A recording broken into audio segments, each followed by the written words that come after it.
devil in a red dress. Call 911, I'm a killer. You know I hate to confess. Bang, bang, got my hand on the trigger. The devil in a red dress. Call 911, I'm a killer. You know I hate to confess. Bang,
bang, got my hand, call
Racing isn't easy, but experiencing it is.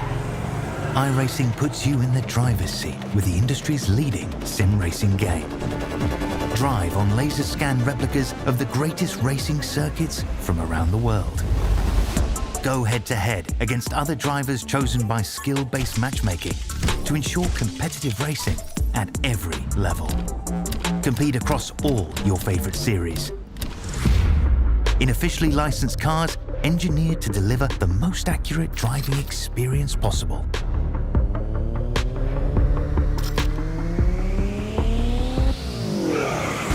Join a race or host your own with players from across the globe. Race against the computer or in a league with friends. Feel the thrill behind the wheel. Visit iRacing.com.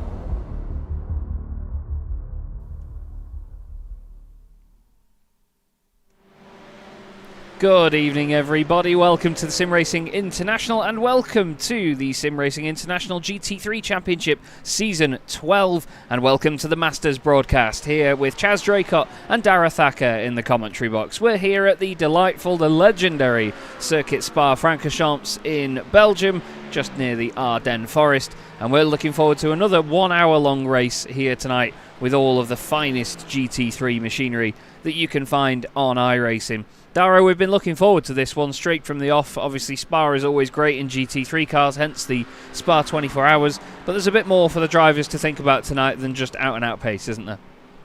Yeah, legendary circuit, and they all know it very well indeed from the countless times that we've been here, both in officials and, of course, like you said, in the Spa 24, particularly on iRacing. And so I think a lot to look forward to tonight. Different characteristics to Hockenheim that we saw last week, and, of course, a little bit of precipitation maybe hanging in the air as well. Yeah, it should be very, very interesting to see how the drivers handle it. We have the second round of the championship upon us now. We have our first 2 30-minute race meeting at Mugello next week, which I think will be intriguing. Mugello was good last time we were there. Then we go over to Japan, to Fuji. Brands Hatch on a seemingly smaller GP circuit. James was telling us earlier to sack the graphics man. And, I mean, we've been having discussions on whether Mugello and Suzuka have different shades of blue next to them. There you go. If you didn't notice that before, now it's going to annoy you. Dara just pointed it out to me, and now you know it at home as well. But even still, we had a great first round of the championship, didn't we, Dara? Lots to look at. Lots of drivers going very, very well. Sam Darbyshire taking the race victory. But it was a bit of a shame, really, because it seemed like it was going to be a solid night for another driver just ahead of him. And, well, it didn't quite work out in the end for Hayden Miller, but he's back up at the top now. He is, but, you know, isn't Aston Martin going well again? And we wondered whether it was just going to be a one-off, because that Aston hasn't performed particularly well in GT3 series since it was introduced, about half a year ago now. But going well, Robin Brown in there as well. Hello, weaving going on down that camera straight. But yeah, Hayden going fastest again, hoping to show that he's got the pace once more, but also then put those key points on the board, and probably looking at the win tonight. But look at those gaps. Derbyshire, Hibner, Vincent and Humphrey. 4 of those cars with quite literally 1/10 and 2/1000 between them. And it doesn't really get much closer than that, particularly when the lap is 135 seconds long. Yeah, it's a long old lap here at Spa-Francorchamps, and the drivers are certainly making sure that they are keeping every little inch of this circuit under their control. Steve Rubino will be very happy coming here to Spa. He's 5th in class at the moment, but he took his first class win last time out at the Hockenheim Ring to get his season underway. Danny Weir will be wanting more in his Porsche. He was not even on the podium in the club class last time out, and he was seemingly struggling for pace in the early stages of the race. We've got Laurent Dedapper on screen. Not seen Laurent for quite a while on my screen. God, it must have been about 2, maybe 3 seasons since I've commentated on Laurent. Great to have him on track. The only Belgian out there tonight as well, so on home soil for him and the LS Racing squad. Great to see such an international sort of top 10, really. We've got a Scottish driver leading the way. I think Sam Derbyshire's flag is Northern Ireland. And we've got Mariusz Hibner. Ignace Vinciszewski is from Lithuania. William Humphrey, who we have on screen now as well. Will's always good to watch. And we've got Serd Plurg, the Dutch driver. Another Brit in terms of Lewis Kenyon. Yannis Aulbert, German driver after that. Andre Muntian, I believe Romanian driver as well, in the Axis Lamborghini, 3rd in class at the minute. It's a very, very international grid, and it's lovely to see it. We were commentating on Mariusz Hibner just last night in the Formula CDM British Series. He seems to have got that giant squirrel off his back now, doesn't he, Dara? He has, and that's quite helpful for him. Although he's in a much bigger car, maybe the squirrel's hiding somewhere inside of it. That's something that we've not necessarily double-checked. But Mariusz, again, going well as we'd expect. A very fast driver, and that was said, he's working well to his advantage. I think it's nice as well that we've got William Humphrey back. I don't think he was here last week, unless I completely missed him. Good. I was worried for my own mental capacity for a second. But yeah, he's back. He's looking to try and get in the battle for those wins, and he's definitely a driver to keep an eye on. I think Hibner and Humphrey definitely 3rd and 5th, if they can start in those positions with only 5 minutes left in qualifying. I think again would definitely be drivers that are dangerous on the opening lap. Absolutely. We've got Chris Jennings back on our screens as well. Lovely to have him back out. Also Nick Stube, who is currently fastest in the Inter class. He was also putting in quite a solid qualifying performance in Formula CDM last night. Got himself on the 2nd row of the grid on his debut, but unfortunately the race didn't quite go to plan. Don't think either of them did. Same with Mr. Hoyland, actually. He qualified on the front row last night alongside Lee Aberdeen. And again, it didn't quite pay off in the end. Danny Weir was also out last night. So a number of these drivers, and this is the thing that can quite easily be overlooked sometimes, is that a number of these drivers that we get to see on a Thursday night, or whether it be a Tuesday or a Wednesday, it's not the only league race that they do that week. You know, the versatility, especially going from one car class to another, the versatility of these sim racers is just awesome, isn't it? You have to respect it. Yeah, and they jump into different cars and completely different ways of handling these machines with ease, right? And yeah, GT3, I think definitely a place of comfort for a lot of them, because it is a car that's been around for so long, and it is relatively well used in a lot of series. So no real surprise, I think, to see drivers kind of settling into their preferred cars. And the Porsche definitely one of those. You see a lot of it, particularly in that interclass and in that club class. Almost that kind of stable rear end that you kind of know is going to respond to you rather than necessarily running right on the limits. It's more of a safety net rather than necessarily the outright fastest car that you can wring extra tenths out of that we see on the circuit this evening, which is probably why we see more Mercedes, Ferraris, Corvettes at the front of the field. They are more difficult to handle, but if you can just about find that edge, you could find yourself gaining some time as well. Yeah, we've seen that from a few drivers in the past, haven't we? Especially with the Corvette, that in the right hands it can be an absolute monster of a machine. But then it's the difficulty of getting it through a race safely that can really sort of catch people out. But you're absolutely right, that Porsche does have a sensational rear end, so to speak. But it's definitely a stable platform and has been for many years, even in real world GT3 racing as well, outside of the sim. It's great to see it. But yeah, it's lovely that the drivers all get this sort of versatility underneath them, where they can compete in one league, 1 week, different race formats even as well. You know, they've got an hour here, whereas, for an example, we had a 15-minute and a 40-minute race last night with a different qualifying format as well. There's a lot to remember as a sim racer going from one league to the next. I think it's great that we've got such diversity in the cars here in this GT3 class here at Spa-Francorchamps. Sam Darbyshire will come here as championship leader and will want to leave here as championship leader, of course, with another race victory. But Hayden Miller with the fastest time at the moment, just over 2¼ minutes. And what a brilliant time he has put in, indeed. The conditions at the moment, I mean, we'll take a look at the weather on the right-hand side. 28 degrees track temperature, and it's just getting into the afternoon in the sim. It's about 20 to 2, but the air temperature is only 19 degrees at the moment, so the tyres will be feeling pretty good, I think, and maybe good for quite a long stint before it gets wet. Yep, and I think that's going to be what the drivers are looking for, and will have been practicing coming into this race. You know, we have that practice league on I believe it's Tuesday night. Drivers may have got in there, maybe got some longer runs in just to get a feel of the car, what it will do over time, and maybe how to handle those tyres, especially if the rain comes that little bit later on into the race. You want to keep those tyres underneath you all the way through that part of the stint. And I think as well, when rain comes later on, if your tyres are starting to die, you know, the difference in pace that you can get from ever so slightly better tyres is crazy. You know, the more wear you get early on, obviously you get the drop off over time, but the second that the rain comes, it really accentuates those gaps, and those tyres that are just, you know, performing a little bit better, have a little bit less wear on them, can be that much quicker in conditions that are starting to get wetter, so you're better served when trying to work out when's the best time to go over to the other tyre. Yeah, I'm just looking at it now, actually, just to have a quick look in the sky. You can see a lot of high altitude cloud cover coming over. I still need to fix this camera on the Corvette because it's not quite right, and those of you that have spotted it know exactly why it's not right. We'll go on board though and just see. Love the update to Spa has brought all that runoff on the left hand side there through Les Combes. Ooh, hello. Very difficult part at Malmedy down towards Bruchet. Look at that, he was turning left on the brakes on the way in there. They must have this car set up so loose, but he's barely turning the wheel, and it's just so pointy at the front end. He's just floating it around. In fact, I watched him on this previous lap down here, down through, I will never call it Double Gauche, it's Pouhon. Just watch the way that the car floats through there. It looks like the back end is trying to overtake the front all the time. It's just amazing how he glides it round the circuit. It's just what the Corvette does, I suppose. Max Wheeler in the Mercedes. He's just about started a qualifying lap here, so he'll be able to finish this one surely before the session ticks over, because when it's the hour-long races, they get to complete the laps they're on, and I'm sure a number of the drivers will be grateful for that with how long a lap is. Yeah, a couple of minutes and change.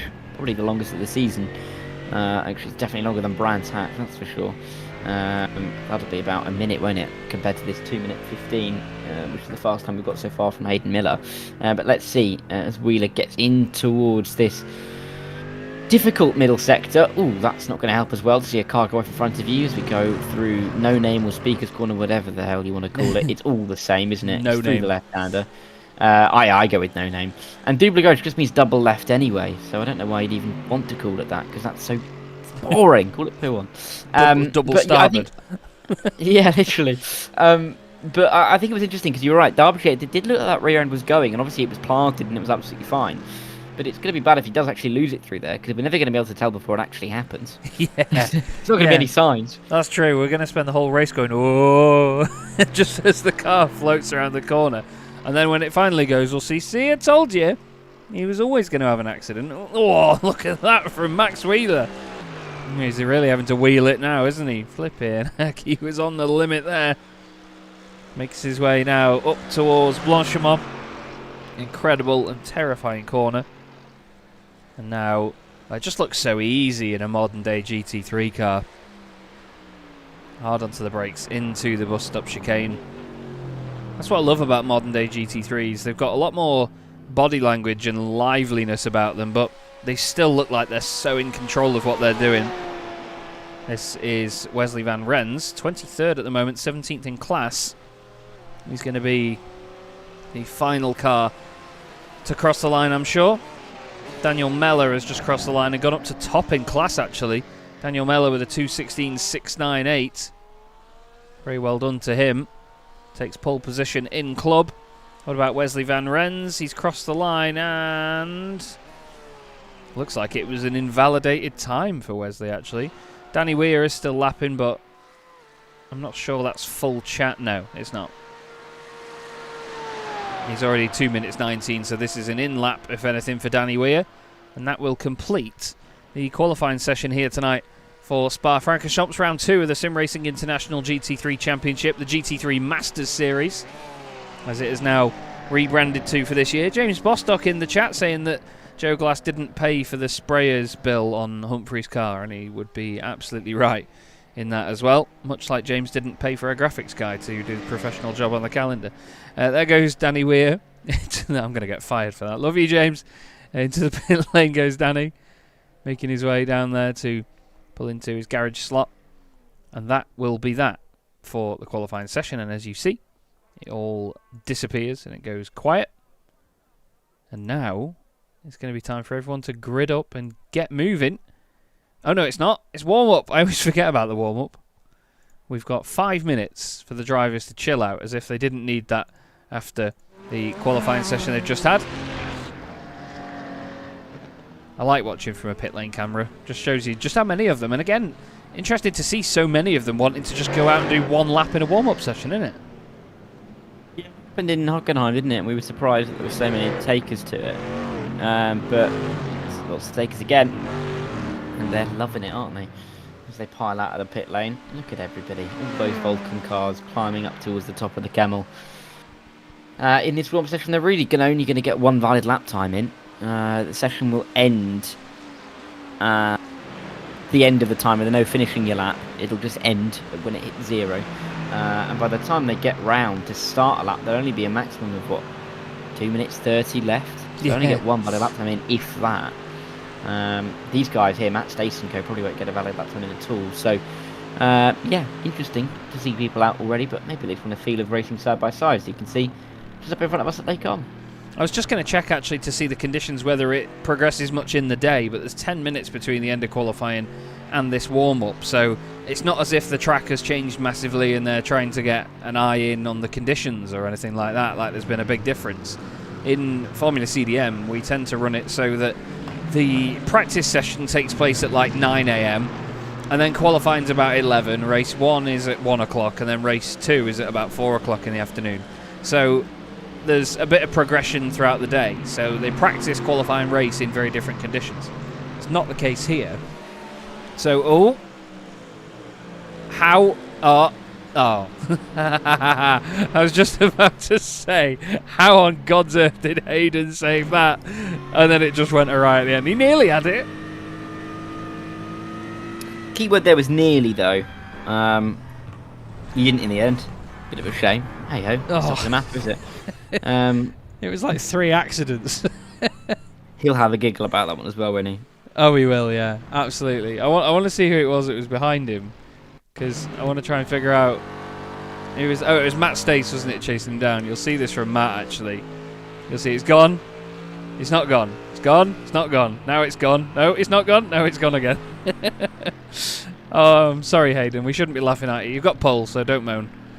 But yeah, that was a bit of a shame. But it shows you, I mean, just look at how easily that went on its own. No curb, no nothing. No other contact or anything like that.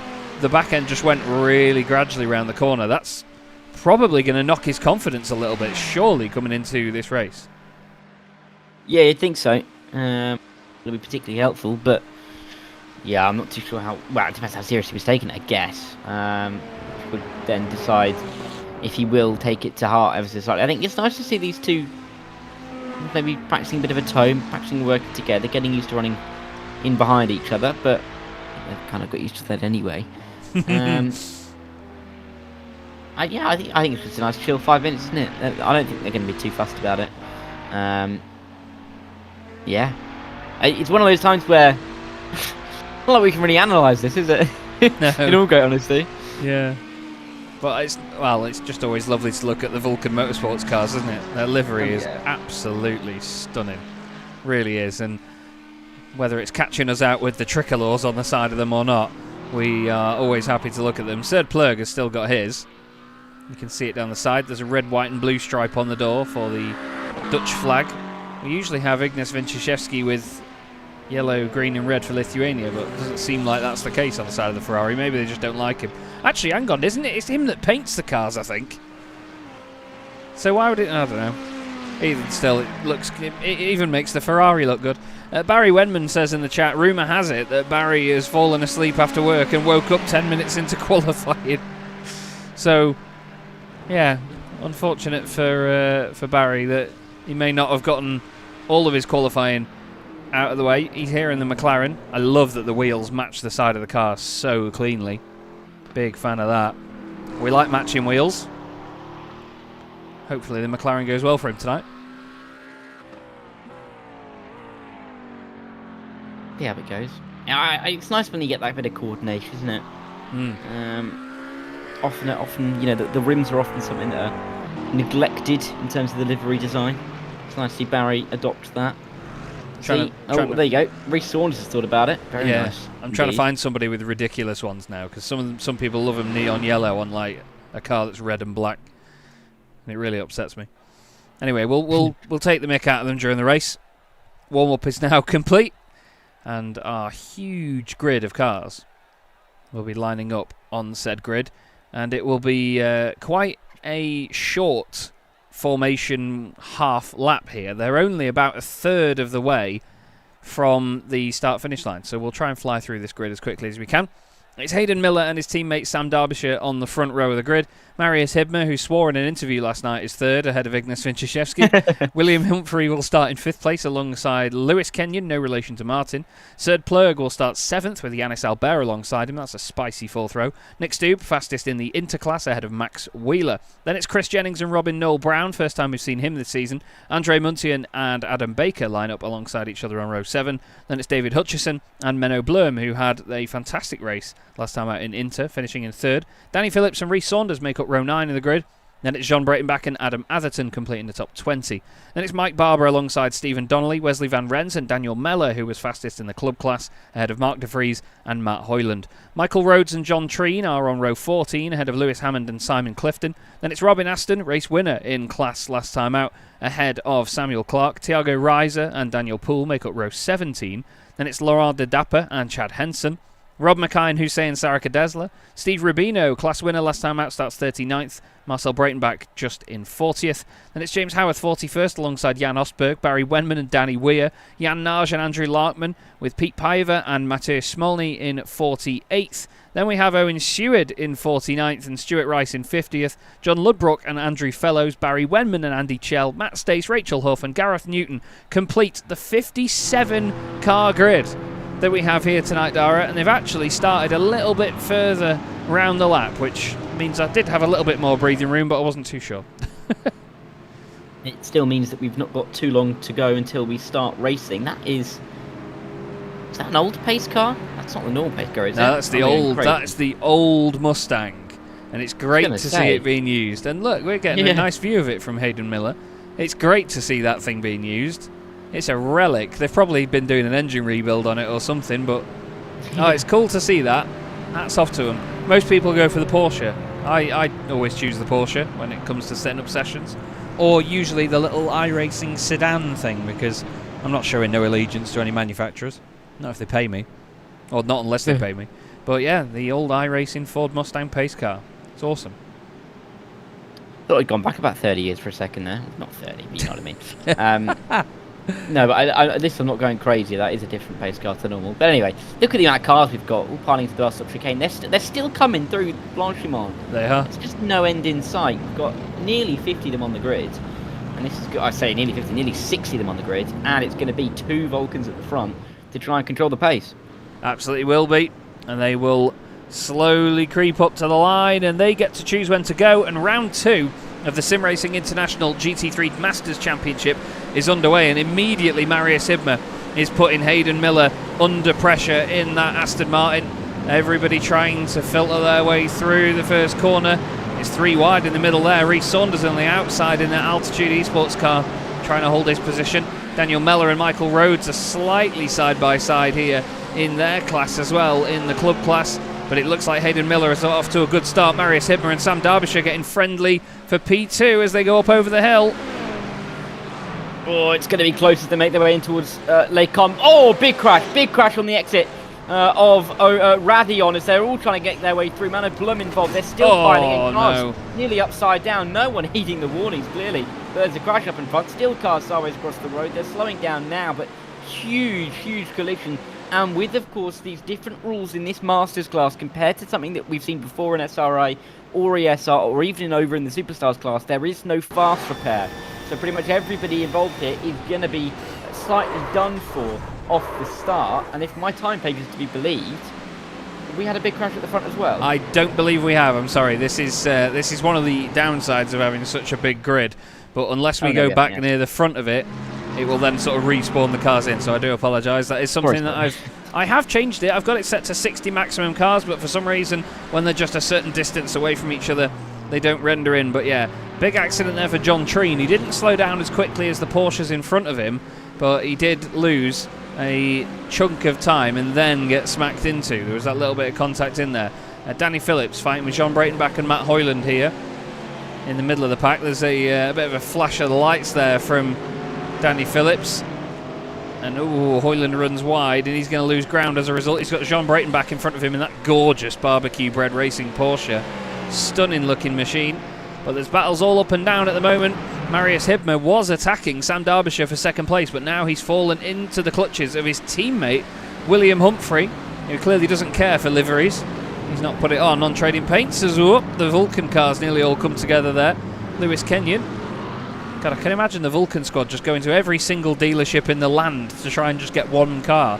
They've got so many different cars. I think they've got 5 different cars for all 5 drivers, which is interesting. As down the inside goes the Ferrari of Ignace Wyciszewski, leaning on Marius Hibmer. Side by side down the hill, Marius giving him all the room in the world. Ignace running him over to the left. We have said before that Ignace is quite an aggressive driver and sometimes to his own deficit. But Hibmer gets in front just behind Lewis Kenyon. He's trying to hold off Yannis Aulbert in the Lamborghini.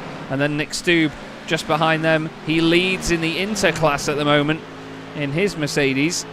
I'm sure he's going to be enjoying himself and hoping to stay out of this fight here, Dara, because, well, if you're leading a class and you've got drivers in the class ahead, you don't want to be involved in it. And it looks like he might be. Yeah, he might be. Yannis is trying to get through on his teammate, by the way. Yannis not got the same livery on, but they are teammates as they work their way down in towards Brute Cells. Not going to work out through there. But, I mean, from the front of the field at the moment, the teams of the drivers inside the top 9 right now are Vulcan, GlassTech, Vulcan, SimScrap by GlassTech, and GlassTech. I mean, it's just a bit of a monopoly that those two have on the front. Saba coming towards Pouon, that's not going to be too easy. Kenyon on the inside, Yannis Aulbert on the outside. They're all piling in behind now because the Constantina effect really is starting to affect them all. And there's now 6 cars covered by, well, about half a second as they work their way towards pit path. That was a little bit ugly there by those guys. They started biffing each other in a straight line, and that's exactly what you don't want to see. But yeah, I think what Mac was meaning there was that Yannis and Nick were teammates, not Yannis and Lewis in that big old Mustang. As, just a little move there in the background. Chris Jennings running wide. Max Wheeler gets through in his Mercedes. Look at that. Chris giving him all the room in the world, trying to be as fair as possible. But actually, Chris manages to stay in front of the Mercedes this time round. Back to this, because this is still going on. Danny Phillips on the outside of David Hutchison. There's contact. Hutchison's around in the Mustang. That's going to be a big old hit to the barrier. And Lewis Kenyon's off as well. Kenyon's off in the Mustang. Goodness me, it's all kicking off for the Mustangs, but David Hutchison, he's going to hit Laurent de Dapper as well. Maybe a bit flustered after that incident. What is it with the Axis guys and having mullets? Not a clue. Maybe it's a pact that they've got between them.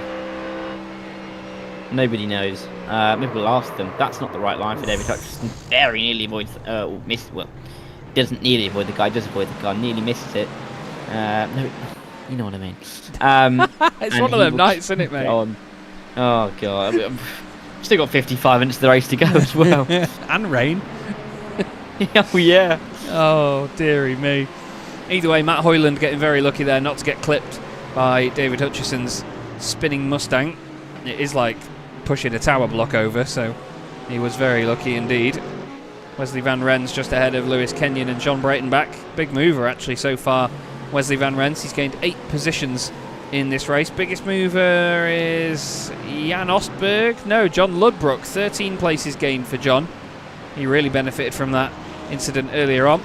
And he's now moved 8 positions in class as well. He's now 13th in the Inter class and 38th overall. He's definitely going to want to keep rising up the order, but he's made a good start. That's another little nod to the matching wheels or non-matching wheels, but then again there are little flashes of yellow all over that car, so I guess I can shut up. Stephen Donnelly in the Vulcan Motorsports Gold entry, as opposed to the Vulcan Motorsports Cardboard team as we dubbed them last week. Daniel Poole is running just behind him in 3rd place there, and he's holding on to his position in class in club. Didn't get on the podium at Hockenheim, so now's the time to do it, and it's good to try and finish on a podium early on in the season, isn't it, Dara? Just to try and prove a point and get your name on the board early. It is, and good to really get yourself a good footing and a good foundation for a championship challenge in the first couple of rounds. Even if it doesn't really come together, just giving it extra hope, that extra little bit of impetus to push forward is always fantastic.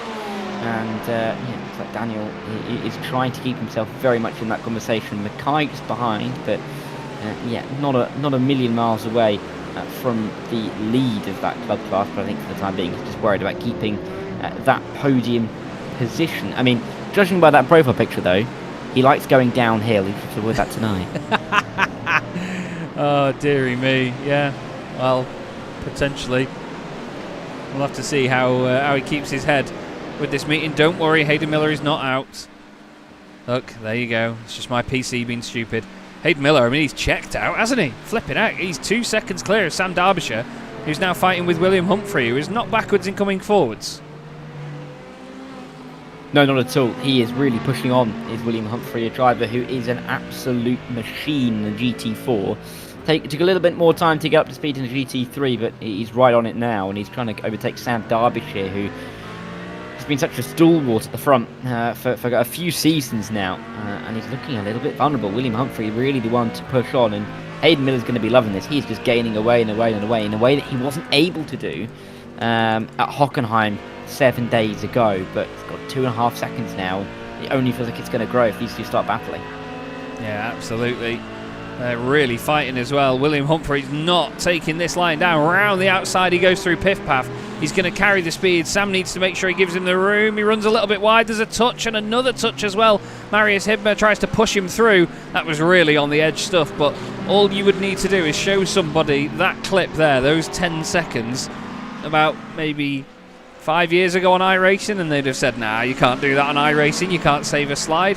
But yes, that was exactly what you want to see from GT3 racing. It was hard but fair, and there was a little bit of contact here and there, and the drivers could save it. It wasn't completely game over as soon as either of them upset the trajectory of each other's cars. Well, look at this now. Ignace Wincheshevsky coming in on this as well. William Humphrey down the inside later on the brakes. He's so good on the brakes in any car you put him in. Runs a little bit deep, or Marius Hibner gives him a little bit of a push, I think. Actually, no, you know what? I don't think he did.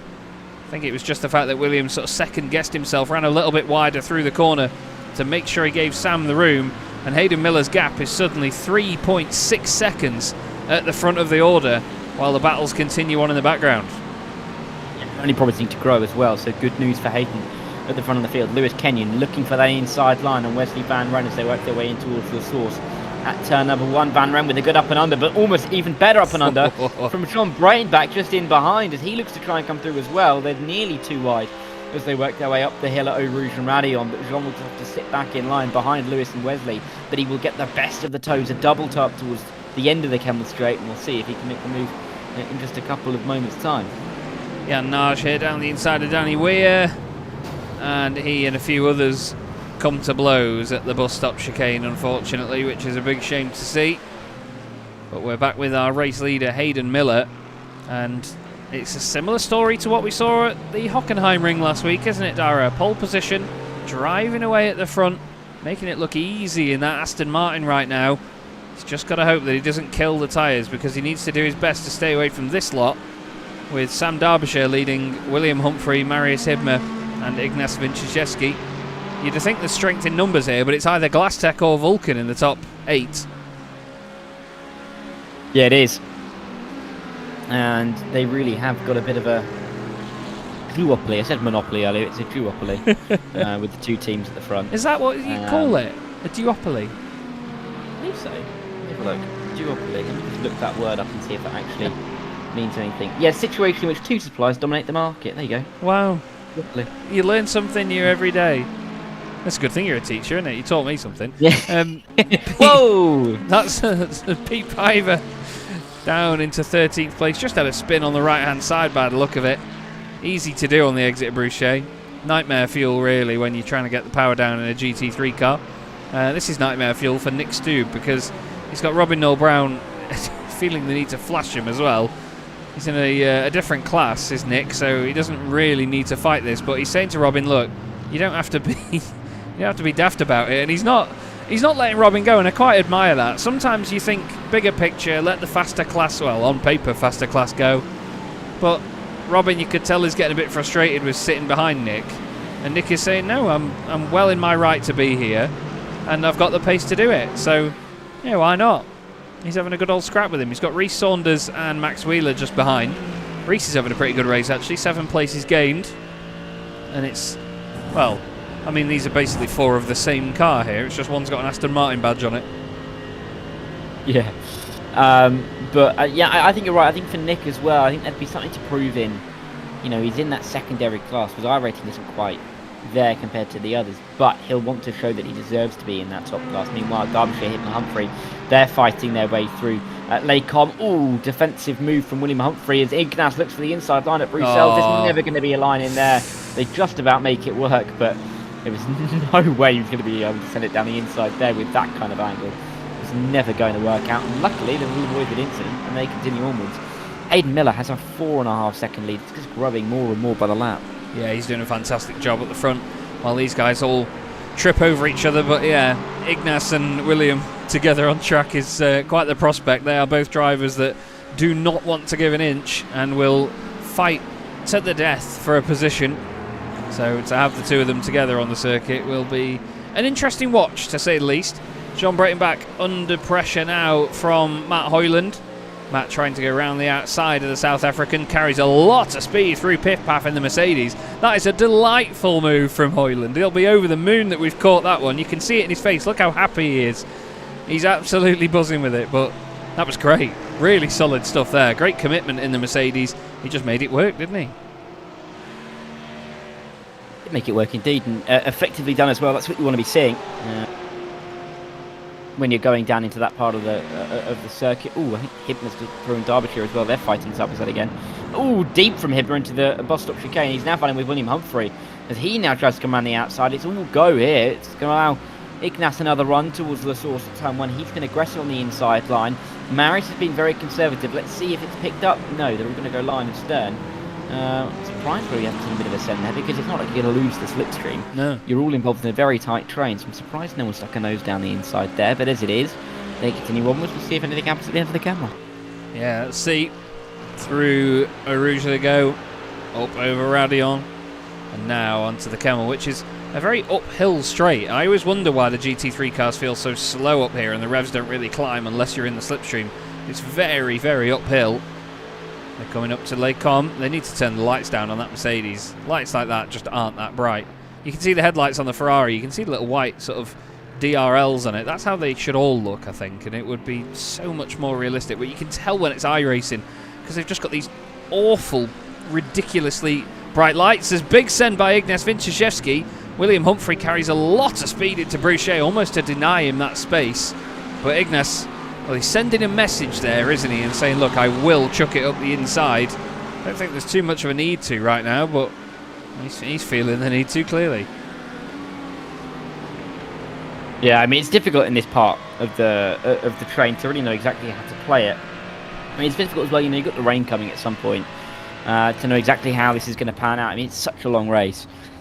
Still 45 minutes to go, right? You know, it's not necessarily going to be a bit of a sprint in this stage. You want to be considerate in how you go about it until the rain comes. Oh, like that? As I say that, yeah, there's the rain. So maybe it's going to get a little bit more exciting quite quickly. Oh, I need to show you all something now. I need to all show you something. So you see, look, it doesn't look like it's raining, does it? Wait till the camera pans out. Oh, it's raining. That is this, and I hate this. Look, I'm going to do it live on air so you can see this. You get this in cameras. Where is it? There. Clip distance. Boom. Oh, it's not done anything. Maybe it's not raining there. But the clip distance basically changes how far away it looks like it's raining from. Watch. No, it's not raining on that part of the track. I'll adjust that as we go. But, yeah, believe me, that's what makes the difference. You could see that there was clearly an angle there where it wasn't raining. And, yeah, this side of the circuit, it's not raining. But, well, yeah. It's such a big track, isn't it? That's probably why it's not raining here. I mean, but down at the end of the second sector, it definitely was raining. Yeah. No doubt about it. There were some pretty big drops on the windscreen. Ignace, I think it was who we were on board with. So, there it is. Raining at the top of the Camel. But look, now suddenly not raining. No, it's not. Watch. Ready? Rain. Whee! Weatherman Chaz.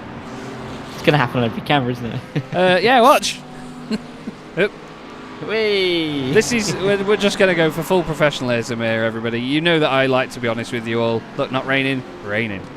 It's simply down to that. So it renders a circle. Oh, you can't see my mouse. It renders a circle of rain around the camera, basically. And if you zoom far enough through it, then you get rid of it. Look, if I turn the clip distance down, you can now see the rain. I'm really sorry, everybody. You are going to have to bear with this for half a lap or so. But again, I hope you appreciate my openness here with showing you this. This works for any of you broadcasters out there that want to do this. I actually told Paul about this for a previous stream, and then yeah, forgot to do it again, basically. On these cameras, so we should now have all of the cameras set live on air. What time are we going live? Oh goodness me! Nope, that one's that one. Right, we'll do that. We're done with that now. Fun and games are over. Let's be serious, professional. Oh dearie me! A bit of traffic affecting the order of business here. It was. Sorry, I was looking at the time speed for a second there. It really was affecting. It's the 106, so that is Michael Rhodes right at the back of the field, getting in the way a little bit. This is the time to pit for Mary Sedmer, for William Humphrey, for Ignace Vinciszewski, and for Hayden Miller, who was at the front of the field as well. Interesting decision to see the race leader come in this time by Marius. Oh, as he sped in the pit lane, he must have sped in the pit lane. He's got a black flag to his name. No. So disappointing for him. That'll cost him a good 30 seconds. Actually, maybe less, maybe 20 here at Spa. But, it's devastating for him. He'll have to take that next lap, you'd think. Just sneak that one in. But yeah, it's... Oh, God, come on. Now it's raining, look. It's so frustrating. Come on, iRacing. Max Wheeler has gained a load of positions. He's not coming into the pits just yet, but we've got a good 20 cars coming in.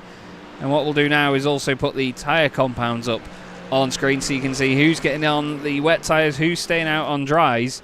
I'm intrigued by the fact that Darbyshire has stayed out. Serd Plurg's been quiet this race in that McLaren, hasn't he? Very quiet. Has, but he's been comfortable, you know, in his position. He hasn't really challenged too far up the order, but he's not lost ground either. Keep an eye on that gap between Hayden Miller and Sam, or it'll end up in between him and John Breitenbach when that starts to update with the wet and the dry differential on the tyres. That'll be an interesting one to keep an eye on. Hayden's coming up towards Les Combes now, so he's about to see that time start to change. He's lost time overall to Sam Darbyshire. Let's see, 36.9. Let's see how it changes as he works his way through. 35.2, but that's because Plurg's overtaken Darbyshire. That's because there's a change at the front. I think Sam Darbyshire's gone off somewhere. He has. Yes, he has, down at Pouon, and he's lost a load of time. Poo on, poo off. Well, we did say earlier that the back end of this Corvette wanted to overtake the front. Oh my God! Look at look at the aquaplaning. Go on, keep it out the wall. Oh, lovely. Well done, sir. I mean, well done. You know, for keeping it out of the wall, not for spinning in the wet. But you can see he is really struggling. Those that have stayed out for just that one extra lap are in. I was going to say they're in hell, but it's a lot warmer than this in hell. They are. Wow. thoroughly struggling right now, and the guys that are on wets are going to be closing in tenfold.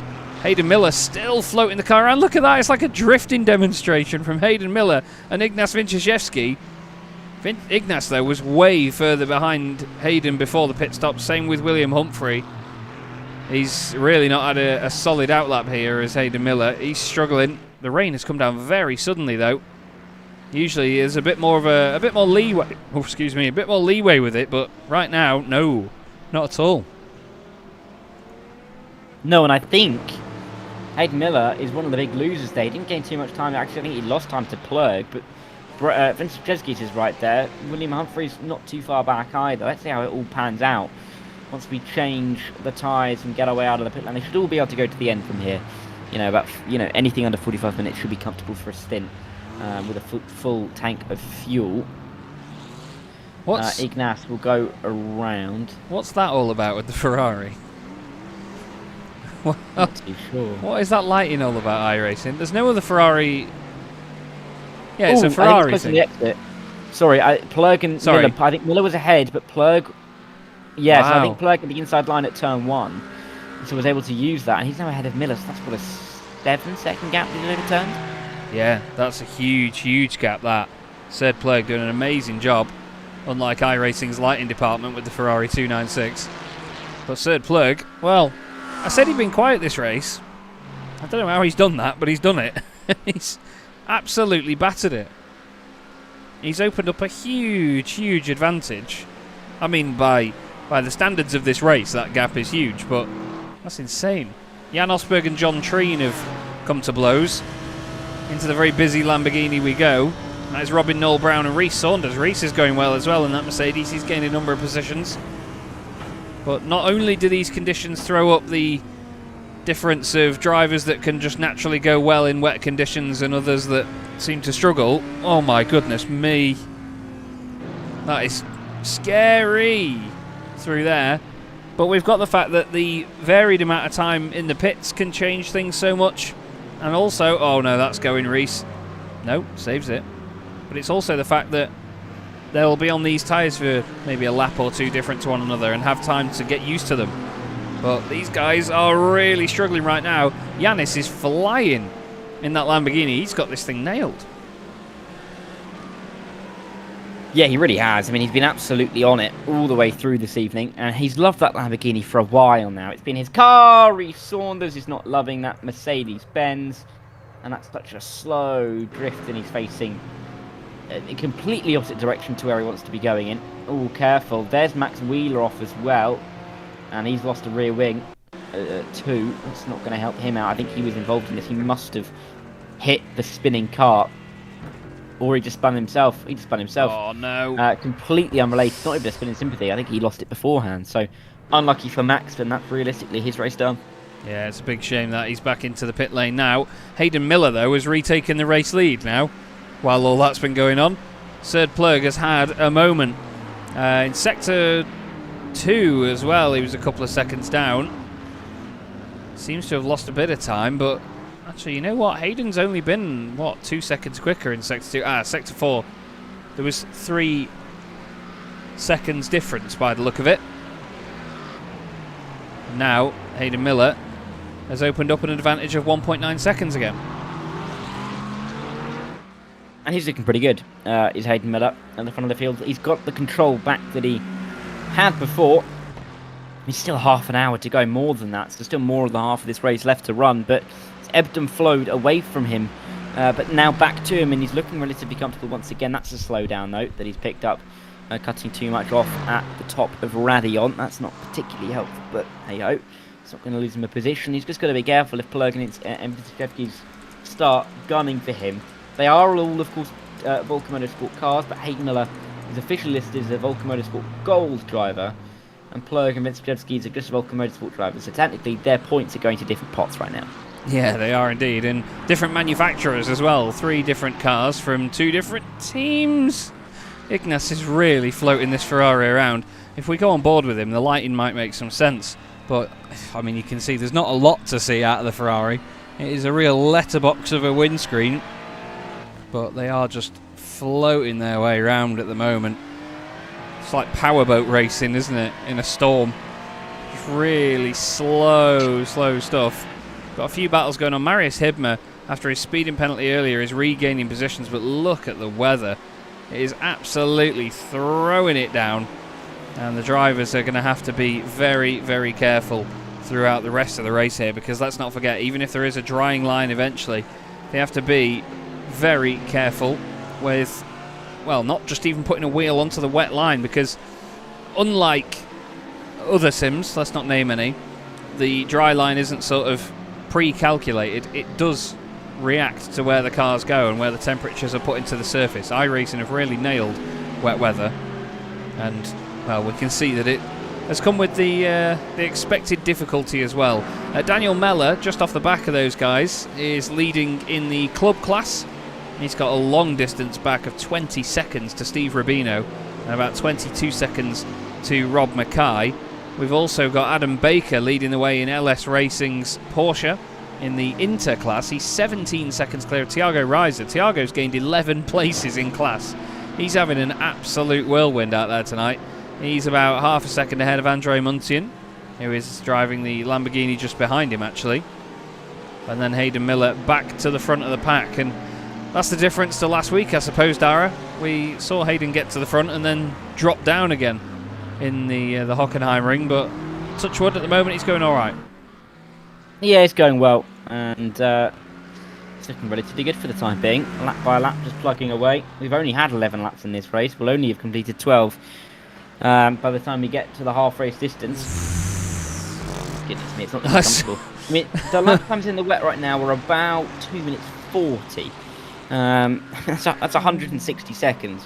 There's not going to be a whole load of laps in the second half of this race. I'm not sure we're going to get many more than 10, to be honest with you. I think we'll probably get an 11th in, but I don't think we'll get 12. So it realistically, when you put it that way, when you say there's only like 12 laps to go, doesn't that sound really like feel like a long way, does it? Yeah. No, it's not like 12 laps of Brands Indy, is it? It's a completely different kettle of fish. But you can see oh god, these guys are sort of floating wide of the inside line. You can see where it's all rubbered up, and that's where it's properly shiny. So they're running wide around the outside to avoid that really slick part of the circuit. You can see it there as William got back onto the power. The car just wants to rotate massively from the rear end. They've got this horrible crossover between being on the wet line on the outside and then having to sort of try and get the car to stick to the rubbered in bit on the inside where the water just runs off it. Bit of a flash of the lights there from Danny Phillips. Wasn't too pleased in John Breitenbach running a bit wide, but I mean, when you're door-to-door in the wet conditions, you do expect a little bit of contact here and there. It's not easy to overtake, but this is very feisty stuff, isn't it? They are, well, they're all just clinging on to the circuit at this point. Yeah, they are, and you can't blame them, can you? I mean, it's just about skating around and holding on to all you can, really. Just keep yourself on the tarmac, and it will serve you nicely indeed. It's difficult to overtake though in these circumstances, and it's difficult to run close behind. I mean, you see the spray, but we're looking at about 3 meters of it when we look at it from the side. We're looking at about 3 meters worth of spray because we can see it horizontally. When you're right behind it, you're looking through 50, 100 meters of spray. There you go, and you can see far less. Good run for William Afton, but you can see that little wiggle is going to cost him any kind of run he had towards the bus stop chicane, and well. Battle over for the moment. He'll have another go, I'm sure, at some point, but it's just so tricky to get close enough and then be able to tend to move in such tricky conditions. Yeah, absolutely. When you said you could see, and then the next word began with F, I already agreed with you. Down the straight they go towards La Source. Got this weird effect again on iRacing where any spray or smoke makes a sort of sharp edge of the car all weird and pixelated. Just look at Hayden Miller's rear wing there. There's this like glow around it of these weird pixels. It's I heard a noise.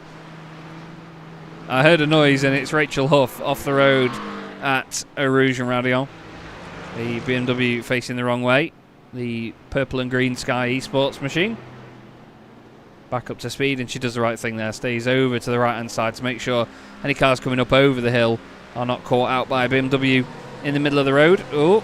Bit of a battle going on in the background there. Marius Hibmer is trying to make his way back through the order and get ahead of Rhys Saunders. Laurent de Dapper is now second in the Inter class, and he's gained 12 places in class, 19 positions overall. So the Belgian going well on home, well, I was going to say home soil, but on home ocean right now.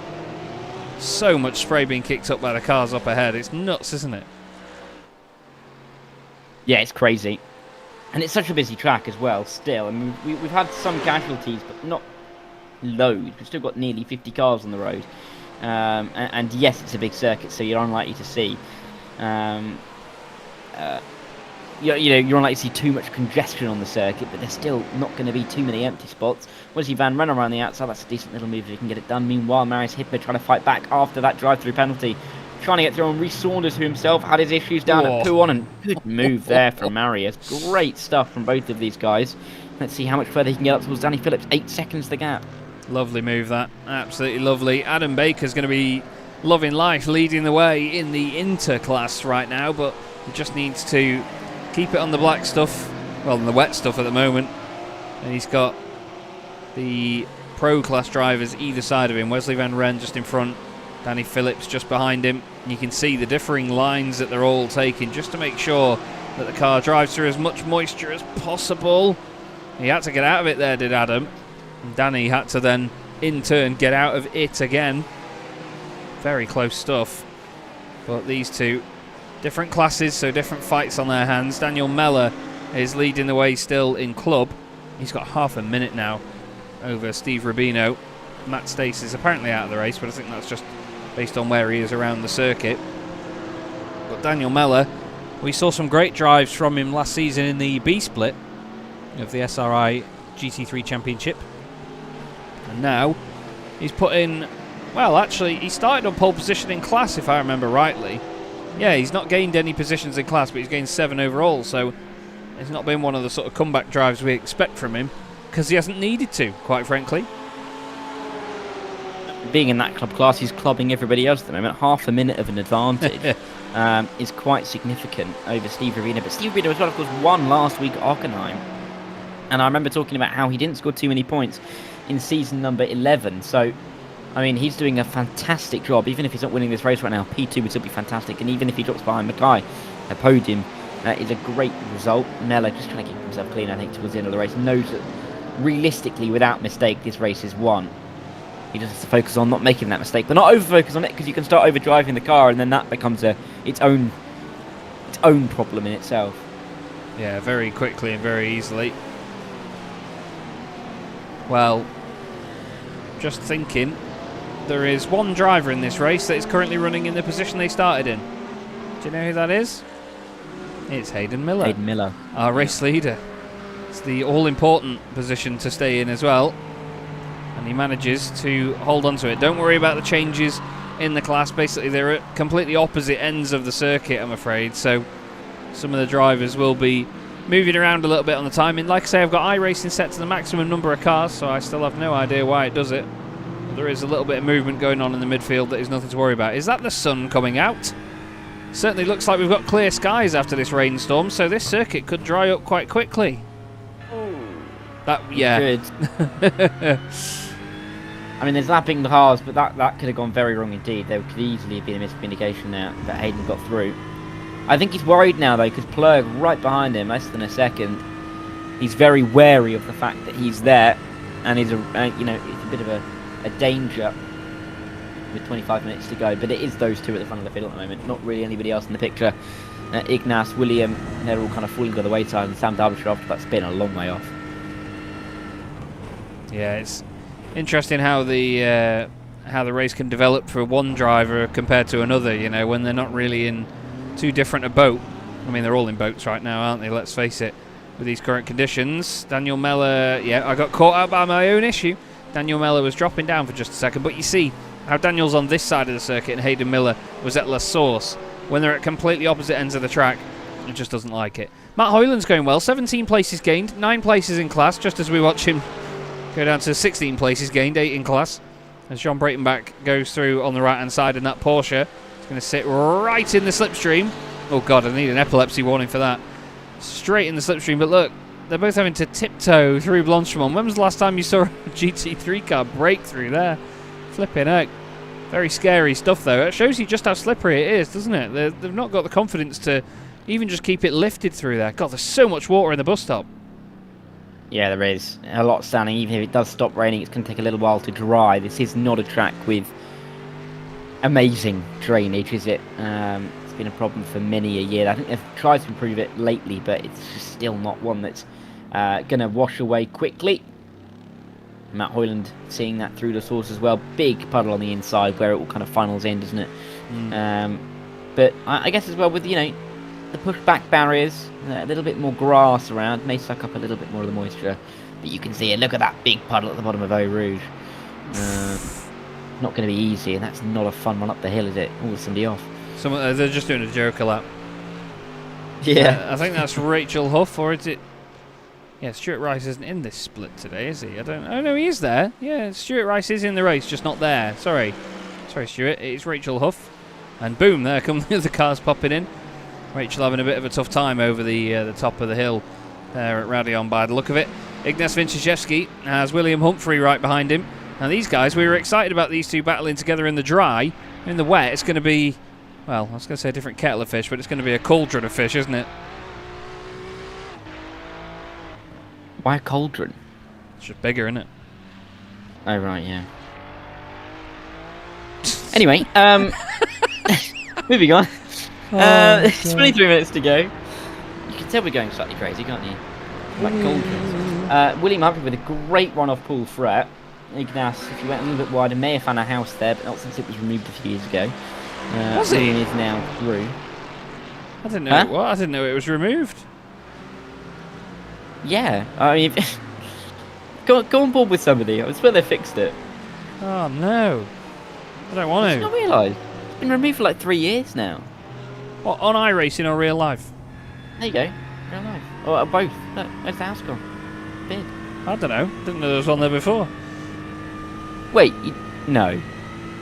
I thought there was one at the top of like Eau Rouge and Radion. Didn't think it. You a photo. Oh, don't. Not of the house. Of the house. Ignace Vinciszewski now joins Hayden Miller in the very exclusive club of I'm currently running where I started.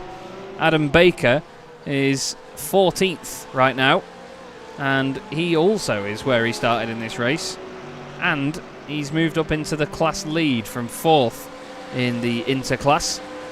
He'll be over the moon. Really pleased with the fact that he's got that position back. And there is predictions of LSR versus LSR going on here, with Laurent de Dapper just there chasing him. That's not rain falling from the sky, that's gravel. Somebody's been in the gravel and dragged it all back onto the circuit for everyone else to enjoy, as if the rain wasn't bad enough on its own. They've just added a load more, well, particles to the circuit. I love the reflection of the water, though. That's something that iRacing have continued to get absolutely spot on is the reflections in the water. You can tell that the circuit is soaked. And that is Adam Baker running wide through La Source. That is going to mean that Laurent de Dapper and Adam Baker, the two teammates at LS Racing, are now going to be fighting for this class lead head-to-head here, Dara, as they go through Lake Rouge. Yeah, as they climb the hill. Ooh.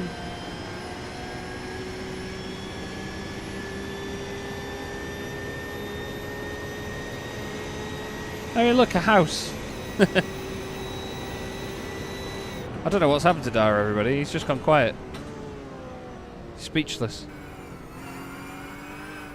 I genuinely, I don't know. Have we had a Discord issue? I think there's been a Discord problem. Potentially, everybody. You can still hear me, though, right? Yeah, I think Discord has had a drama, by the look of it. Yeah, there's been an ongoing issue with Discord here, everybody. Please do bear with us. I'm sorry. Still on board with Laurent de Dapper, and he has taken the lead in class from his teammate Adam Baker. Let me see whether I can... Yeah, there is a Discord issue. I've just tried to reconnect and speak to Dara, and it is not letting me in. So we will hopefully get that all figured out. We'll see whether we can try it this way instead. But right now, a change in the inter-class. And we'll see if Dara can hear me now. Hello? No. Okay. Well, it's a Discord RTC issue, and we will get it sorted as soon as we can, everybody. We apologise greatly. But that is technology for you. Hayden Miller leads the way now, 3.4 seconds clear. And he is certainly enjoying himself out there by the look of it, at the very front of the pack. Change server in Discord. Interesting. Yeah, he was very offended, wasn't he? Very, very offended. But no, I've changed from one server to the next, and it's still not working. So, yeah, we'll just have to wait and see. Stephen Donnelly is right up behind Rhys Saunders, and he's flashing the lights. He's saying, please move out of my way, I want to come through. Yannis Aulbert has just had an issue. Lewis Kenyon now getting ahead of him as a result of this. Oh no, it's never going to be a small one at Eau Rouge and Radion. It's gone. Does he keep it out of the wall? No, he doesn't. Oh, it's a big old hit for Yannis. Big, big contact. And he will be gutted with that. Straight back to the pits he goes. That is a huge, huge shame for Yannis Aulbert. And he will be gutted. He was having a strong run in the wet conditions until that accident. Dara's having a fantastic time with technology, as you can see. We're going to get the CFAX text commentary very, very soon. Stephen Donnelly is still right up behind Rhys Saunders in that Vulcan car.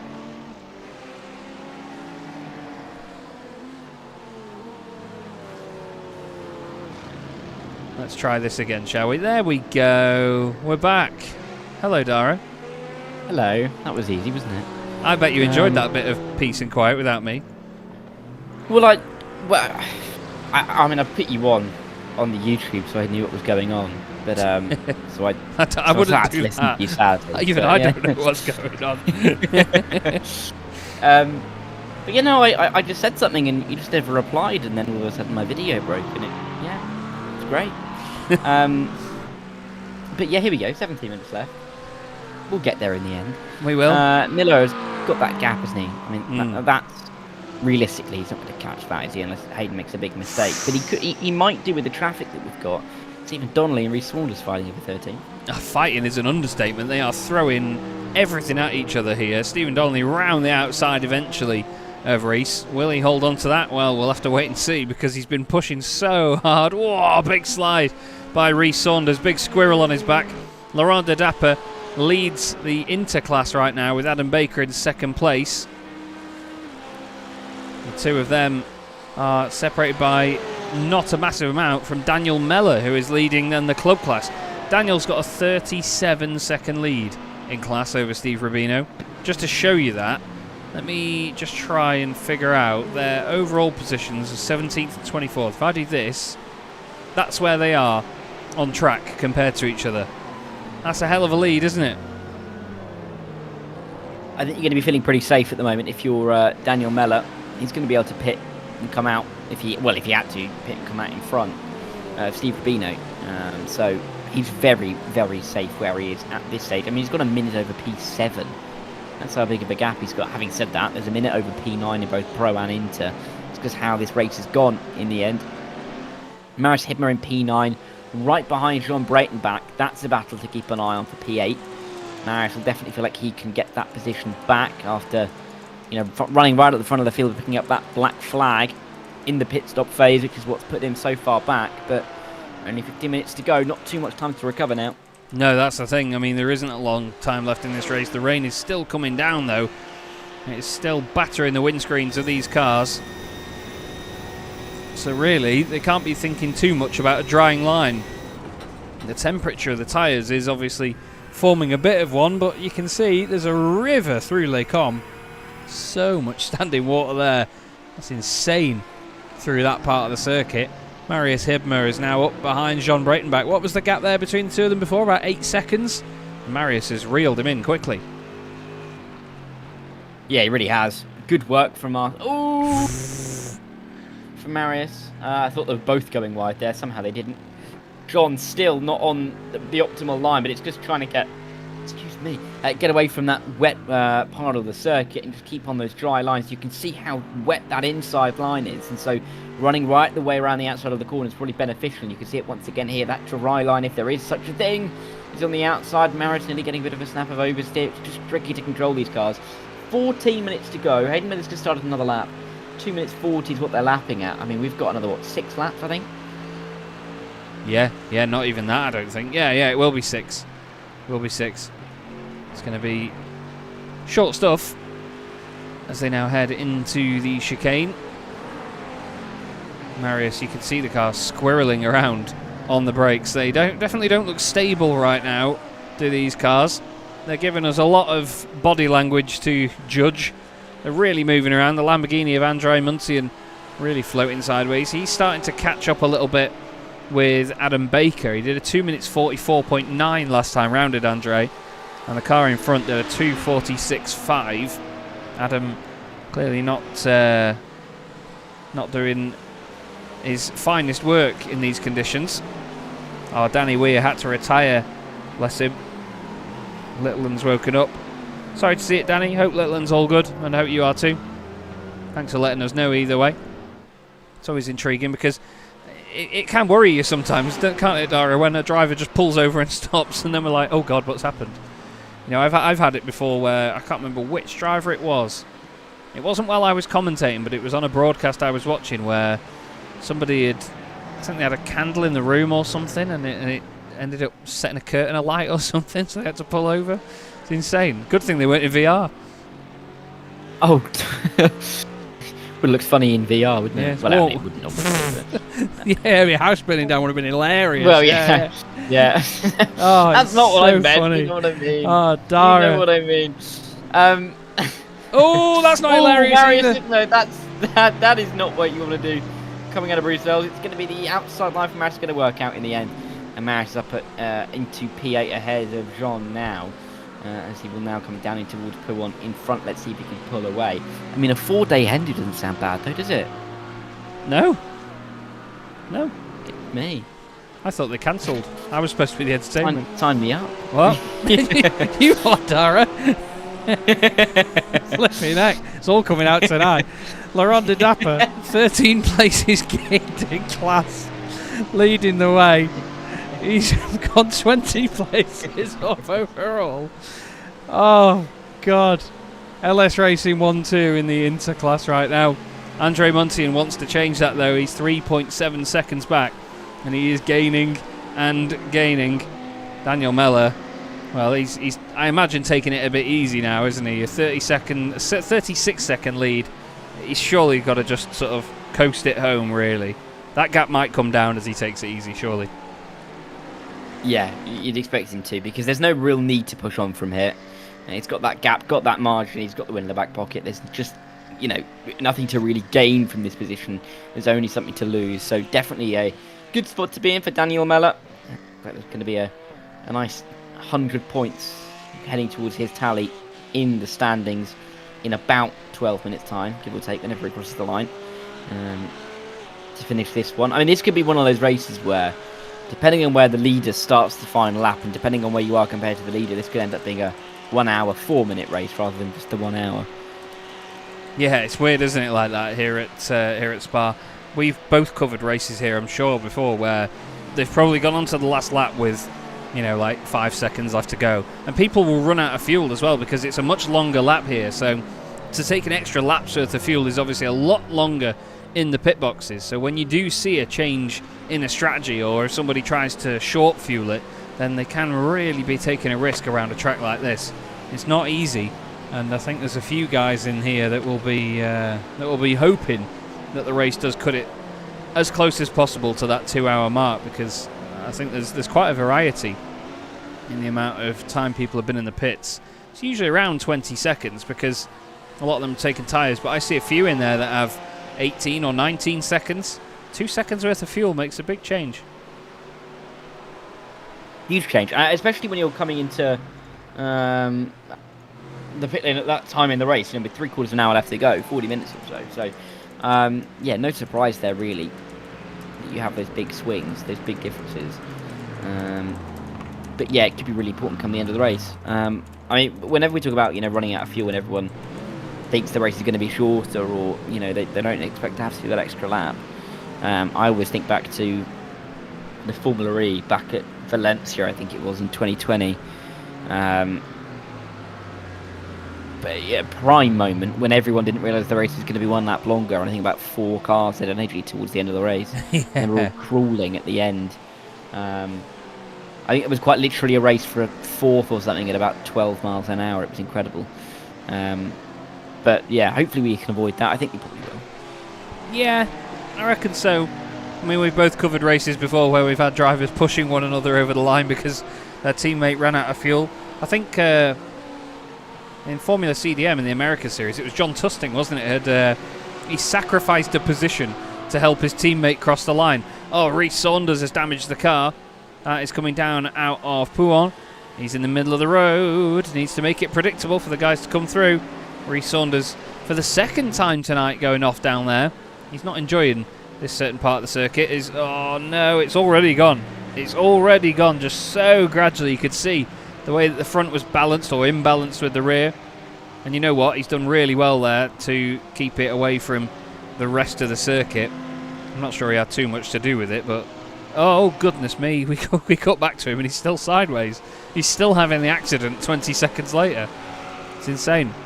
Andre Muntian has been overtaken by Daniel Miller here. Daniel leading in the club class. He's doing such a great job. Such a great job. And hats off to him, because he's just been untouchable, hasn't he? Yeah, it really has. It's been so impressive to see all the way through this race up to this point.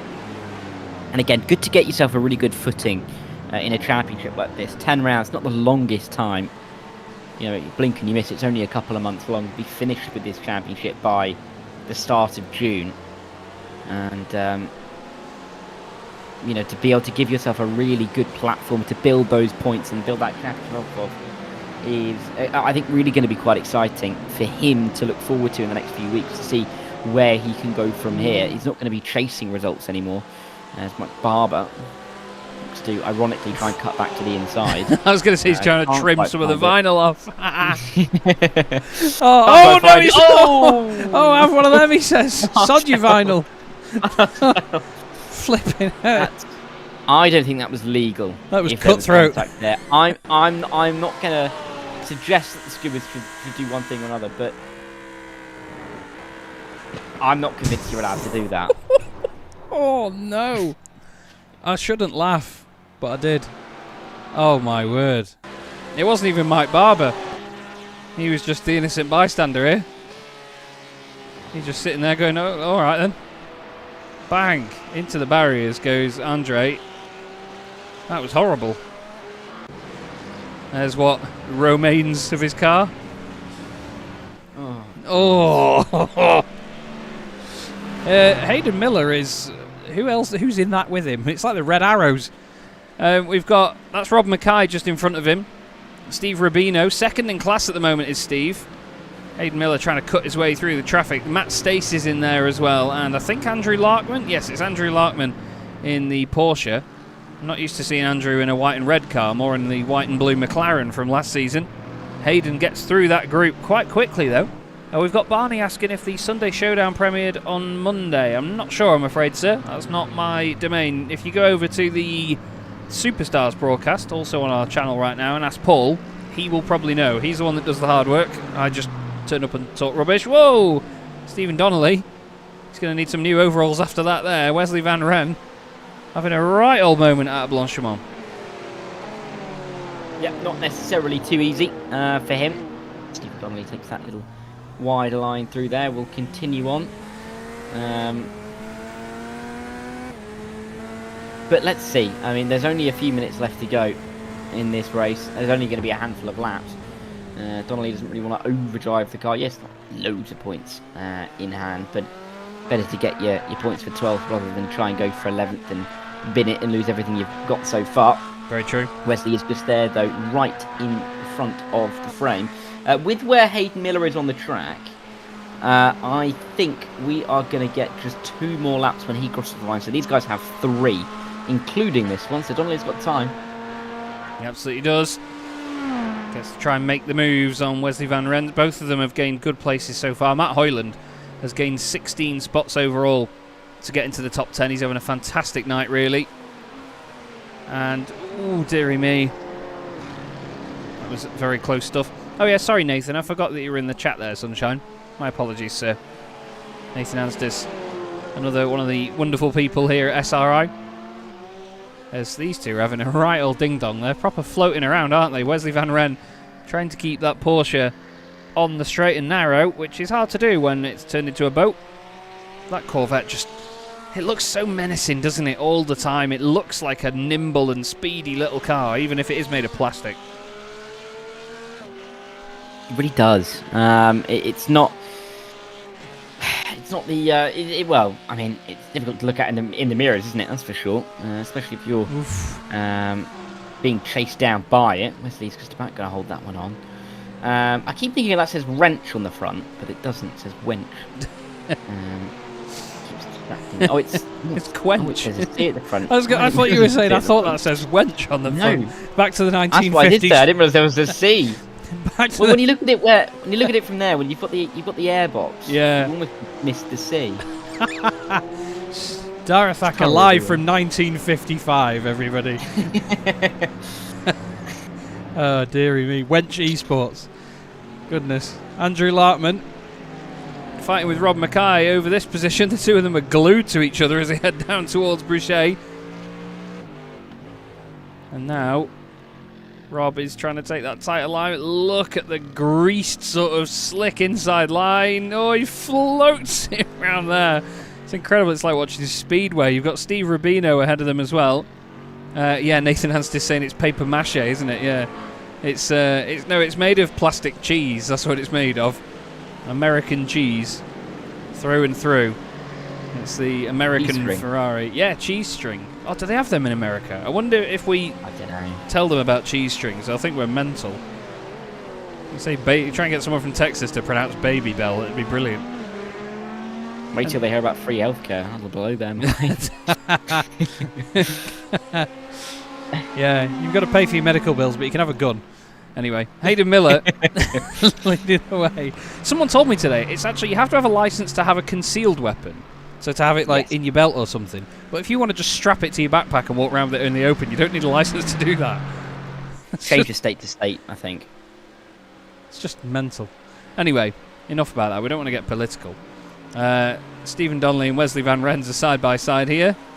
Passes the Wench Esports Porsche and then outdoes himself into Lego. Oh, into the side of the Wench. Oh dear. Oh, look, let's see, they help each other out. And then reset, and off they go.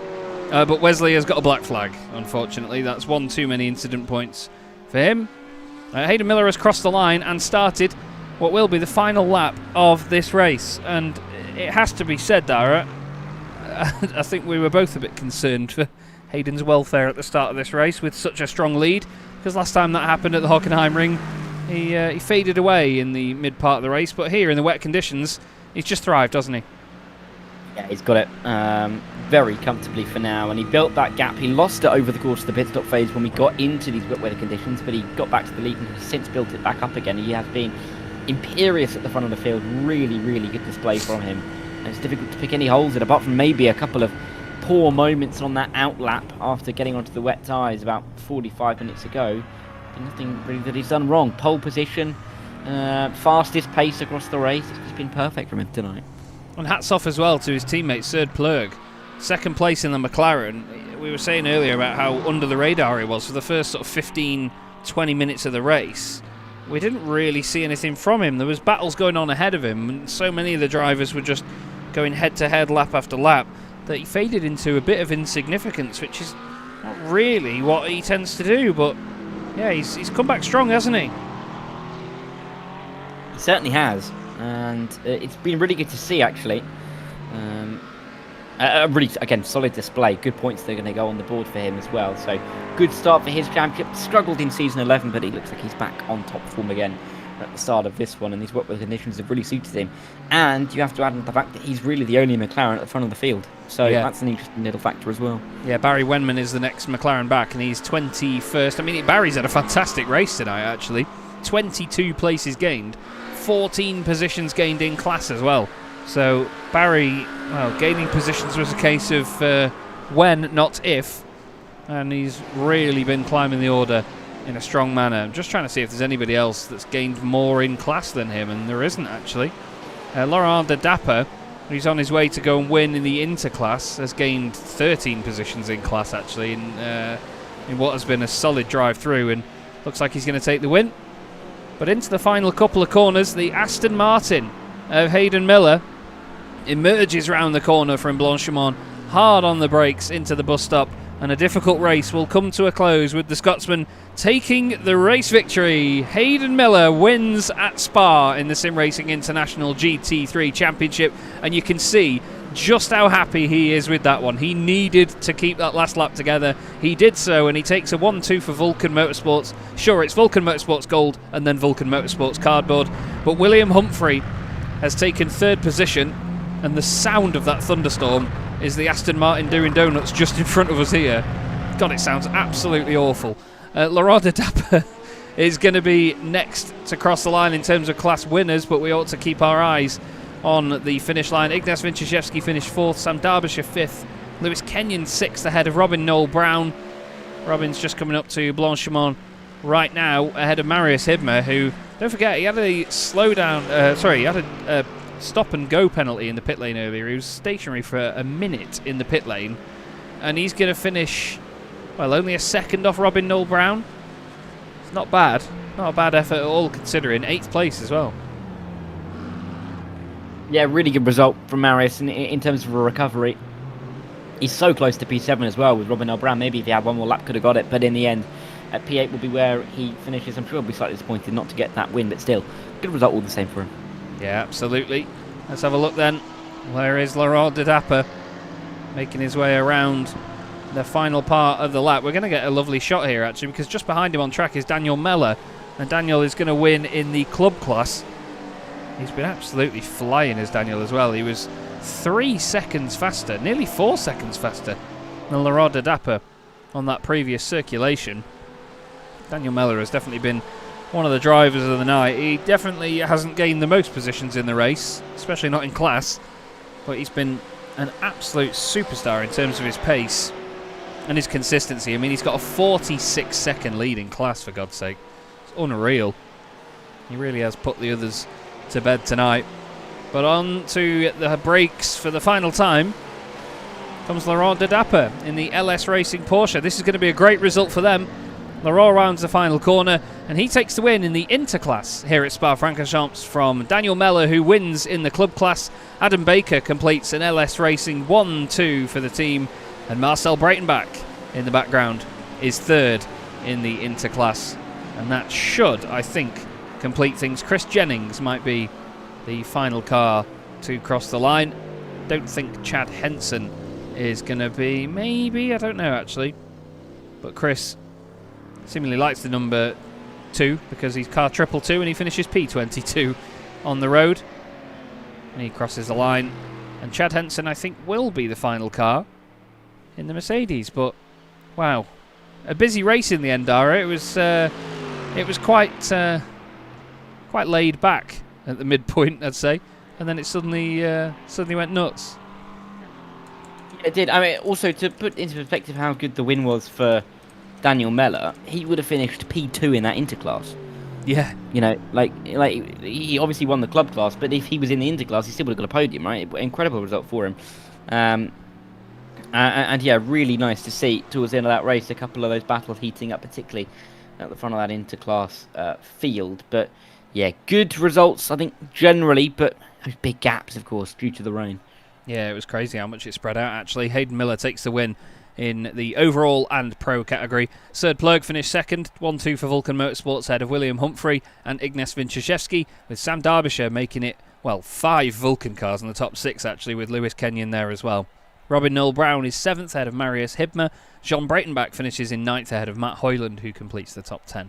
Then it's Stephen Donnelly 11th ahead of Danny Phillips and Wesley Van Rens. Mike Barber was 14th with Rhys Saunders and Chad Henson behind. Chad Henson was the first car that was a lap down. Then it was Max Wheeler who didn't finish. Yannis Aulbert didn't finish. Neither did Adam Atherton either. And then Dara will, I'm sure, take it away with the interclass. Well, indeed, Lawrence De Dapo in the end winning out ahead of Adam Baker in LS Racing 1-2. Marcel Breitenbach was not too far back, 4 seconds away, rounding out the podium places. Barry Wenman, Tiago Reis and Chris Jennings are the top 6, officially the only drivers on the lead lap.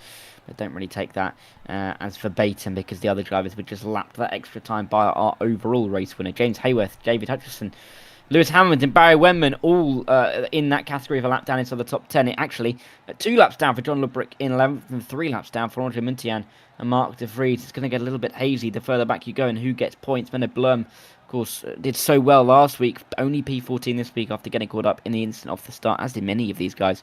John Treen, Simon Clifton, Samuel Clark, Jan Osberg, Kasen Sarkodesler, Nick Stubber a long way off. I think there's a couple more off the bottom of this, and I think it's, yes, Matthias Schmolny and Robin Aston, of course, who won last week at Hockenheim. Yeah. Not really getting going at all this week. No, a big difference there in the interclass.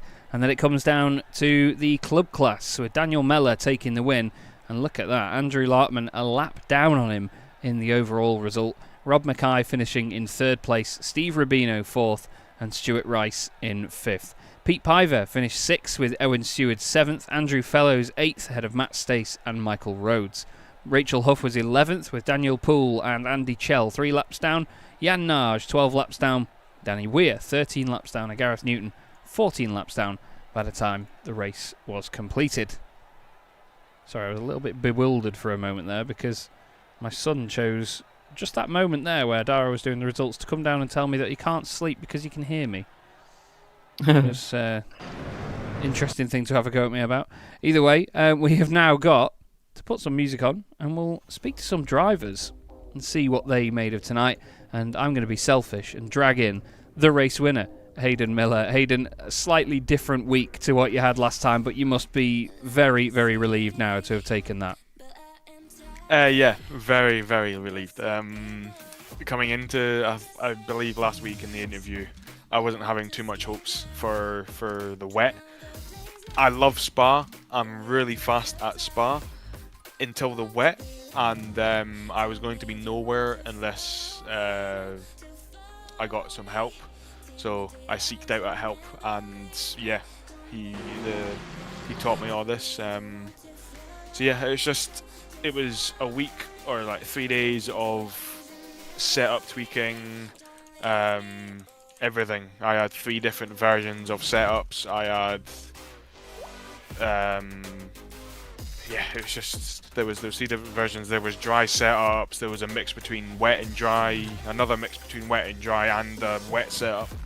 I ended up opting for the hybrid, the wet and dry mix, which was just in between what dry was and the wet was, so really that simple. But yeah, it was just about keeping the rhythm and keeping the consistency in the car. My car was stable enough as it is. I had no issues with the car. Some traction issues coming out the corners, but that's the wet. That's what you get in the wet. Yeah. So yeah, just couldn't ask more. Really happy with my, I believe, Grand Slam. Yeah, I certainly think it was, yeah. Looking at the best laps, it was, 2:15.7. Nobody else. Yeah, there's only like one other driver got 2. Session. Yeah, indeed. Smashing stuff. Oh, I just clicked on the wrong car. But how was the Aston? Because obviously the only other Aston we've got is Robin Noel Brown in the entire field. Why is it this car for you? Is there a specific reason that you're drawn to it, or did you get the short straw with who picked what car for the team? For season 11, it was the short straw. For season 11, everyone picked their car, and I'm like, well, I don't want to copy anyone else. But the team had kind of set aside either the Mustang or the Aston Martin, because in Vulcan I'm the only really the only person apart from people in the Merc that can drive front engined. They're all mid-engine. I'm a front engine merchant in that team apparently. But it was just from going from the Vet and then trying out the Aston when it came out. The Aston just instantly suited me. It suits the way I drive the car. It suits the way I drive it on the brakes, on the throttle, my steering input mid-corner. It just suits me. So yeah, I clicked with it almost instantly. It certainly looks like it, mate, and I'm sure, like I say, you're relieved for that result. What are you thinking about the rest of the calendar? Are there any circuits in particular that really appeal to you? Let me check the calendar. I'll tell you what, I can bring it up on screen for you. Boom, there we go. If you can see it in the chat. Yeah. I'm looking forward to Fuji, Suzuka. I am looking very forward to Manico. Yes, my guy. Last time I drove Manico, I won it. You did? SRI, so yeah. I'm very excited for that track. Road Atlanta is going to be fun. Same with Donington. There's just a small issue. Donington and Zolder, I won't have setups for, and I've never made a custom setup by scratch, so I need to learn how to make a custom setup and be on pace with all the other Vulcan guys that have been doing them for months. So that's going to be a big challenge, but yeah, we'll just see how it goes. I don't think I'm going to be too far off the pace at Mugello, but I don't think I'll be winning it. Well, we certainly look forward to seeing how you get on either way, mate. Is there anyone you'd like to give a shout out to before we let you go? Yeah, just a big shout out to Vulcan and a really big shout out to Marley in SimCoach for giving me the tuition. Honestly, I was lost and I didn't know what to do. So I gave Marley a message, paid him the fee, and within 1 hour he made me get to this stage in the race that you see. So yeah, really big shout out to him. Couldn't have done anything without him. Lovely stuff. Well, thank you very much, Hayden. Well done again, and we look forward to seeing you again soon. Thank you. See you. Hayden Miller there, race winner overall, doing a fantastic job. And I want to speak to another driver that was in the bunch and on the podium once again tonight. William, good to see you back on the list, to be fair, mate. We missed you last week. How do you feel after that one? Very happy with that one, to be fair. I did a bit of practice in the dry, and then I didn't do much in the wet, and I kind of just sent it with the setup I had. I'm really happy. I'm really happy with that. I didn't think I'd get anywhere near that, and I was kind of hoping to catch P2 because I knew Hayden was a little bit too fast, but too many things went in the way, and I eventually just turned it down a bit and focused on finishing the race. But I'm very, very happy with P3 considering everything that's been going on. I was going to say it's been a pretty busy race, and it seems like wherever you go in this championship, you're fighting against a Vulcan car. What's it like having that against you when you're at the front end of the order? I feel like Max Verstappen whenever he's around any sort of the Mercedes from like 22, 23, you just can't get away from them. They're everywhere. You look one direction, there's one. You look the other direction, there's another one. It's everywhere. Yeah, certainly they monopolise. Or, what was the word Dara taught me? Duopoly, he said earlier on. And yeah, it certainly is between you guys and Glass Tech. As I just asked Hayden, what do you think of the calendar for the rest of the season? Are there any tracks that appeal to you? Yes, a certain track that I have not looked at yet because I've not looked at the calendar. Well, there you go. I'll try and find it now. I'm doing this for everyone now. Here it is. He's deciding Soldier which might one be- he likes. Zuka might be alright, and Red Lanta. The rest I don't really have an opinion on, or haven't driven GT3 around the loads, but well, it's interesting to say the least. Absolutely, certainly will be an interesting season with only one other main sort of wet race. Sorry, two other wet races to come: Fuji and Suzuka. It clearly only rains in Japan. How are you feeling with the Mercedes? It's a car that seems to have bounced back quite nicely of late, doesn't it? Yeah, it's definitely getting better over time, and I think I've got just a better feel with it as well. But in terms of wet weather driving, it's very much the case of I have with every other car. Turn up and find out, and then try driving. We're still getting used to it. I need to put some more laps under my belt in general, but hopefully it will sort of come together, and I'll get used to it over the season. Well, hopefully you'll put a livery on it as well. Is there anyone you'd like to give a shout out to before we let you go? There should be a livery on there. Because of my screen. Whoops. I don't know. I've got trading paints on and it's not doing out. Out and out. I don't know. You know what it's like though. It might be my fault. Yeah. It might be trading paints just being annoying.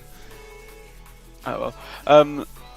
I'd like to give a massive shout out to the whole of SRI, you, and I think Dara's with you tonight. I'm not 100% sure. Yeah, he's had to go early, unfortunately. Oh, my Dara. My family, particularly my Nana and Nanda, and my uncle, who I saw the other day, which was quite nice, and also my girlfriend. Lovely stuff. Great to speak to you as always, mate. Great to have you back, and we look forward to seeing you again soon. Thank you, I appreciate it. Okie dokie, who can we grab next? Let's have a word with Rob Mackay, shall we? Rob, it looked like a bit of a fight for survival out there in those conditions tonight. How are you feeling after that one, mate? A podium in class, not bad at all, eh? No, I'm really pleased with the podium. I'm gutted for Steve, though, losing it so close to the end of the race after we'd been nose and tail pretty much the entire time it was raining. Yeah. Every time he'd have a little moment, I'd sort of sympathy moment as well. Anytime I tried to make a move happen, it was just too risky, and I didn't want to risk sending it up the inside and taking us both out. So I was sort of content to sit behind, hope he'd have a bigger moment, but not the moment that he did have. Yeah. If that makes sense. Yeah, absolutely. At the end of the day, we never want to wish a DNF on our competitors, but at the same time, you know, sometimes you need a bit of misfortune to help you as a competitor, so I completely get that. What was it like, that initial sort of splashdown of the rain? Because it seemed to come quite quickly. We were expecting it to be a bit more slow-paced than that. Yeah, I've done a few practice sessions and noticed that if the rain starts falling when you're anywhere past Radion, so basically from the start of the lap, you might as well just come in and put the wets on. Yeah. I took the gamble as soon as the rain fell and came in that first lap. I know a lot of others didn't, but it gave me a lap to get the tyres at least somewhere near warm. So as they were coming out of the pits, I was right there already with tyres that were usable. Yeah. Yeah, it certainly seemed like a lot of people struggled as soon as they came out of the pit lane and didn't quite get the car into a window that they were happy with. But it was certainly an exciting race as a result tonight. Now, I've just asked the other two guys what they think about the rest of the calendar and if there's any circuits that really appeal to them. Do you need me to bring the calendar up for you as well, or do you know it off by heart by now? I do know it off by heart. I'd hope so. Donington's the one I'm really looking forward to. Yeah. One we've not been at for a while, and it's basically a local track. I've been there a few times, and yeah, I think that's going to be a great season finale. Yeah, definitely. Certainly an interesting place to do it, and GT3 cars, well, they're always a spectacle around there. Is there anyone you'd like to give a shout out to, Rob, before we let you go? Just the rest of the DXT team. They've all been in chat tonight, screaming at times as they've been losing cars, but it's been interesting in the chat. Smashing so yeah, thanks stuff. to them for keeping us all on the straight and narrow. Lovely stuff. Well, thank you as always, Rob. Great to speak to you, mate, and hopefully speak to you again very soon. Have a good one. Yeah, no worries. Speak to you in a bit, mate. Rob Mackay there, everybody. And yeah, as mentioned earlier on, Dara had to leave early, unfortunately, but still another fantastic night in the commentary box with Dara. It's been a lot of good fun, and we look forward to the next round of the championship. But that is unfortunately all we have time for here tonight on SimRacing International. It was a very, very busy night of racing in GT3s, and well, with the rain coming in, it certainly threw a few things up in the air, but it was Hayden Miller that took the eventual race victory in the Aston Martin, and we look forward to seeing whether he can do the same again in the not too distant future. That's all from me, Chaz Draycott, and the wonderful Dara Thacker. For now, we'll be back in a week's time for round 3 of the championship, but until then, take care. Racing isn't easy, but experiencing it is. iRacing puts you in the driver's seat with the industry's leading sim racing game. Drive on laser scan replicas of the greatest racing circuits from around the world. Go head to head against other drivers chosen by skill-based matchmaking to ensure competitive racing at every level. Compete across all your favorite series. In officially licensed cars, engineered to deliver the most accurate driving experience possible.